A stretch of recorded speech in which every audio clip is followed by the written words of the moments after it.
We lived at Mesquite Root, and my father was chief there. That was a good place high up among the hills, but flat with a little wash where you could plant corn. Prickly pear grew there so thick that in summer, when you picked the fruit, it was only 4 steps from one bush to the next. And cholla cactus grew, and there were ironwood trees. Good nuts they have. There were birds flying around, doves and woodpeckers, and a big rabbit sometimes in the early morning, and quails running across the flat land. Right above us was Quijotoa Mountain, the one where the cloud stands up high and white when we sing for rain. We lived in a grass house, and our relatives all around us on the smooth, flat land had houses that were the same. Round our houses were with no smoke hole and just a little door where you crawled in on hands and knees. That was good. The smoke could go out anywhere through the thatch and the air could come in. All our family slept on cactus fiber mats against the wall, pushed tight against it so centipedes and scorpions could not crawl in. There was a mat for each 2 children, but no blanket over us. When we were cold, we put wood on the fire. Early in the morning, in the month of pleasant cold, when we had all slept in the house to keep warm, we would wake in the dark to hear my father speaking. Open your ears, for I am telling you a good thing. Wake up and listen. Open your ears. Let my words enter them. He spoke in a low voice, so quiet in the dark. Always our fathers spoke to us like that, so low that you thought you were dreaming. Wake up and listen, you boys. You should go out and run, so you will be swift in time of war. You girls, you should grind the corn, so you will feed the men and they will fight the enemy. You should practice running, so in time of war you may save your lives. For a long time my father talked to us like that, for he began when it was black dark. I went to sleep, and then he pinched my ear. Wake up, do not be idle. Then we got up. It was the time we call morning stands up, when it is dark, but there are white lines in the east. Those are the white hairs of elder brother who made us. He put them there so we can know when day is coming, and we can go out to look for food. We crawled out the little door. I remember that door so well. I always crawled out of doors till long after I was a married woman, and we stopped being afraid of enemies. Then we made houses with white men's doors, but that this one was little, and when we came out we could see the houses of my relatives nearby among the cactus, and the girls coming out of them too to get water. Those girls had nothing on above the waist. We did not wear clothes then. They had strips of hand-woven cloth in front and behind, tied around their waists with a string, for we did not know how to sew them together. Only deer skins the men knew how to sew, but our people had traded this cloth from Mexico, and we thought we were very fine, and with good red paint above the waist, it was fine, and warm too. But the girls did not put on their paint in the early cold morning. Then they had to work. There was no water at Mesquite Root, no water at all except what fell from the clouds, and I am telling about the month of pleasant cold when the rains were long over. Then our pond had dried up. If we wanted to stay in our houses, the girls had to run for water far, far up the hills and across the flat land to a place called Where the Water Whirls Around. That was a low, flat place, a good place for corn, and the water ran down to it from all the hills. A big water hole was there full of red mud. Oh, yes, our water was always red. It made the corn gruel red. I liked that earth taste in my food. Yes, I liked it. The girls used to crawl laughing out of the houses with their long black hair hanging to their waists, and they would pick up their carrying nets. Fine nets we used to have in those days, all dyed with red and blue, shaped like a cone they were, with tall red sticks to keep them in shape. When the net was on a girl's back, those red sticks would stand up on either side of her face. We used to think a pretty young girl looked best that way. That was how the men liked to see her.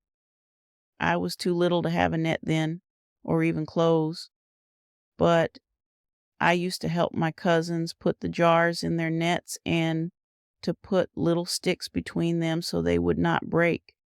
The boys would stand laughing around, and if there was one who was not a relative, the girls would joke with him. They would throw gravel at him and run away. And once a girl said to one of my cousins, "Give me that mail thing you have, and I will put it between my water jars instead of a stick."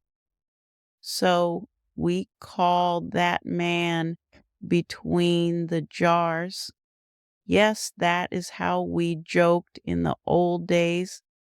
Then the girls put the nets on their backs, and if one was married and had a baby, she put that on top in its cradle board. Some men went with them with their war arrows because there were Apaches in the land then. They all went running. If they saw dust in the distance that they thought was Apaches, they went dodging behind the giant cactus. You see, women had to run in those days. That was what saved their lives. Many hours they had to run, and when they came back, every family had 2 little jars of water to last for the day. But we did not mind. We knew how to use water. We have a word that means thirst enduring, and that is what we were taught to be. Why our men, when they went off hunting, never drank at all. They thought it was womanish to carry water with them. My brothers went running off too. Ah, how we could run, we desert people, all the morning until the sun was high, without once stopping. My brothers took their bows and arrows and went far off over the flat land. "Run," my father said to them. "Run until you are exhausted, so you will be a strong man. If you fall down tired, far out in the wasteland, perhaps a vision will come to you. Perhaps a hawk will visit you and teach you to be swift. Perhaps you will get a piece of the rainbow to carry on your shoulder so that no one can get near to you any more than to the rainbow itself. Or maybe Coyote himself will sing you a song that has magic in it." So they went off in their breechclouts and bare feet, running in the dark when they could hardly see the cactus joints on the ground and the horned toads, rattlesnakes there were not in that cool weather. One of my brothers did really have visions. The other used to come back without him, bringing jackrabbits for our dinner. The little boy would come in much later and never tell where he had been, but we found out long after, when he became a medicine man, that he had been lying dead out on the desert all those hours, and that Coyote had come and talked to him. When they were gone, my mother would come crawling out. She went to the little enclosure beside our house, made of greasewood bushes piled up in a circle, and she got the pot of gruel. We always kept gruel in our house. It was in a big clay pot that my mother had made. She ground up seeds into flour, not wheat flour. We had no wheat, but all the wild seeds, the good pigweed and the wild grasses, and corn too. Some summers we could grow corn. All those things my mother kept in beautiful jars in our storehouse. Every day she ground some more and added fresh flour to the gruel and some boiling water. That pot stood always ready so that whoever came in from running could have some. Oh, good that gruel was. I have never tasted anything like it. Wheat flour makes me sick. I think it has no strength. But when I am weak, when I am tired, my grandchildren make me gruel out of the wild seeds. That is food. I used to help my mother. When I was very little, I began to grind the seeds just for a short time. When I was 10 years old, I did it all, for then a daughter should be able to take over the work and let her mother sit down to baskets. But I am telling you about the early days when I could only grind a little. Then we pulled the grinding slab inside the house by the fire, and my mother knelt behind it. I picked the dirt out of the seeds and handed them to her, and the pot boiled on the hearth on the 3 stones that we kept there. My father was very busy, for he was the chief of our village. People used to bring their quarrels to him, and I remember him sitting cross-legged under the arbor we had to keep off the sun, listening with his head bent and his arms folded while people talked. My daughter disappeared with a man on the last night of the maidens' dance. I want her beaten. How many stripes? 20. 15, said my father. He was a gay man who liked to war and to gamble. He did not like to beat women. Some days nobody would come, and then he would gamble with the other men, throwing the sticks that we use for dice, and then moving stones around a circle as many moves as there were marks on the stick. We used to hear the men singing in a low tone before they threw to give them luck.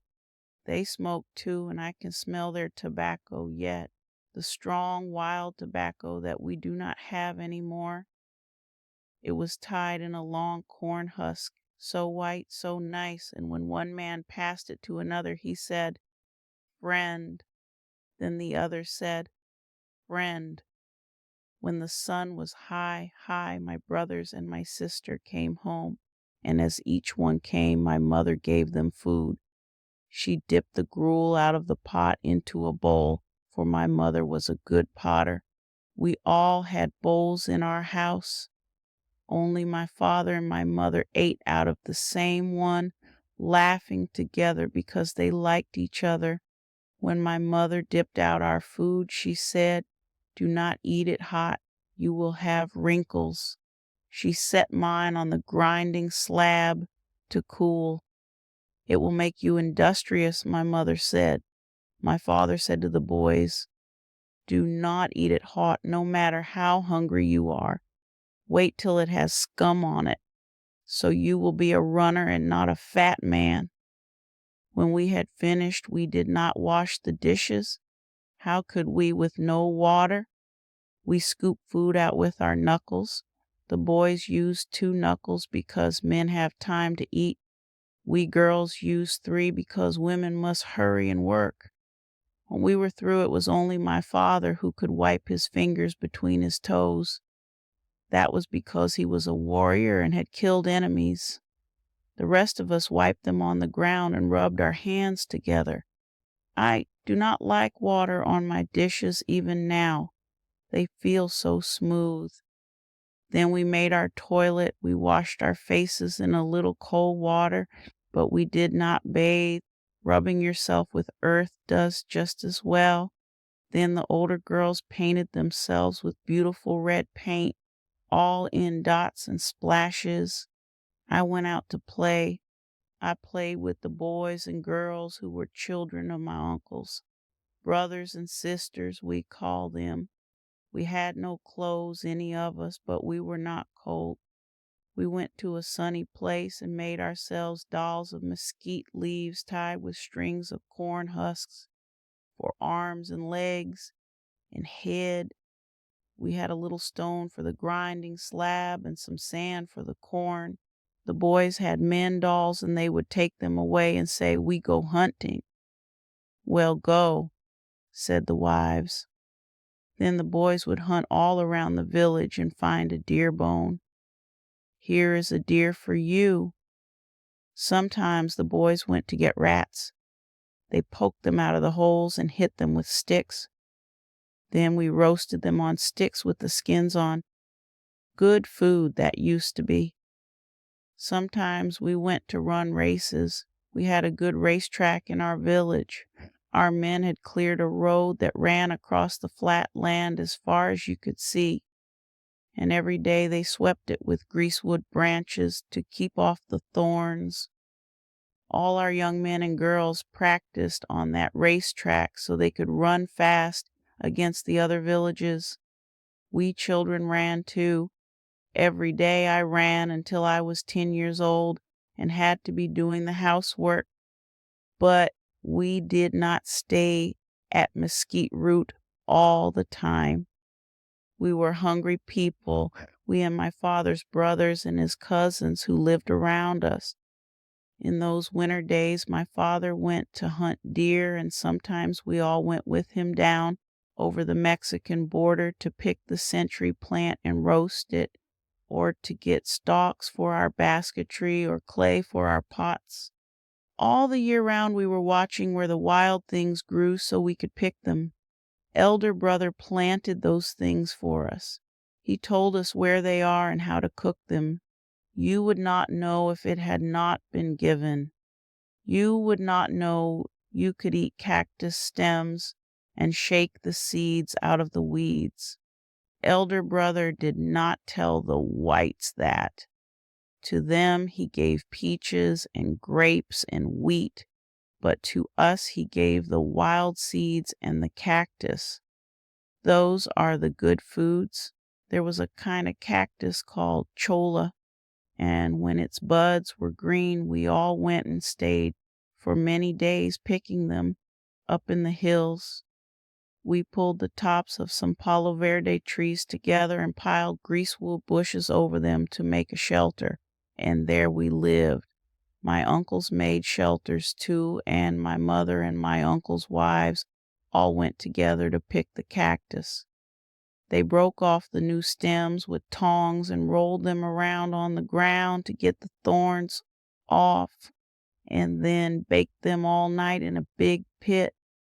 They smelled fresh and fine when they came out. When the big pit was roasting slowly in the night, the women threw green cholla stems on the campfire ashes to cook. We pulled them out, knocked off the thorns, and ate them hot. Ah, good, good food. We ate nothing else for those 3 weeks. Green things. At last a giant cactus grew ripe on all the hills. It made us laugh to see the fruit on top of all the stalks, so many, and the men would point to it and say, "See the liquor growing." We went to pick it to the same place where we always camped, and every day my mother and all the women went out with baskets. They knocked the fruit down with cactus poles. It fell on the ground and all the red pulp came out. Then I picked it up and dug it out of the shell with my fingers and put it in my mother's basket. She told me always to throw down the skins with the red inside uppermost, because that would bring the rain. It was good at cactus camp when my father lay down to sleep at night. He would sing songs about the cactus liquor, and we could hear songs in my uncle's camp across the hill. Everybody sang. We felt as if a beautiful thing was coming, because the rain was coming and the dancing and the songs. When I sing that song, yet it makes me dance. Then the little rains began to come. We had jugs of the juice that my mother had boiled, and all the women carried them in their nets as we came running down the mountain back to our village. Much, much liquor we made, and we drank it to pull down the clouds, for that is what we call it. I was too little to drink. They put me on the housetop with my older sister. Our jars of liquor were up there too. The housetop was the only safe place. We heard the people singing over by the council house. Then they began to drink, making themselves beautifully drunk, for that is how our words have it. People must all make themselves drunk like plants in the rain, and they must sing for happiness. We heard them singing all day. all over the village. Then my father and mother came and stood by the house where we were on the roof with many relatives. Oh, they were very happy. Reach us down a new jar from the roof, they said. So my sister handed it down. Then they gave it to drink to all the relatives whom they loved, and each, when he had drunk, sang a song.